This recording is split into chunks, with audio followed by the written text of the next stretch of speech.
সবাই কেমন আছো? আজকে আমি অড়হরের ডাল রান্না করছি। অড়হরের ডাল খেতে আমার ফ্যামিলির সদস্যরা অনেক ভালোবাসে, আর নিরামিষের দিন অড়হরের ডাল সেই জন্য করছি।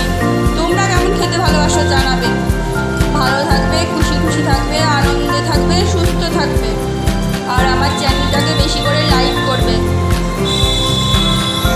তো বন্ধুরা, নিরামিষের দিন অড়হরের ডাল, তারপরে আলু পোস্ত এসব খেতে আমার ফ্যামিলির সদস্যরা খুব ভালোবাসে। অড়হরের ডাল রান্না করা হয়ে গেছে, এবার আলু পোস্ত রান্না করছি।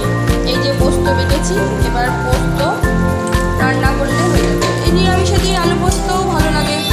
অড়হরের ডাল নিরামিষই তো রোজ দিন হয় না, আমাদের শনিবার বৃহস্পতিবারে আমরা নিরামিষ খাই। তার আলু পোস্ত খেতে আমার ছেলে আমার মেয়ে খুব ভালোবাসে, তাই আজকে করছি। তোমরা কেমন খেতে ভালোবাসো জানাবে। ভালো থাকবে।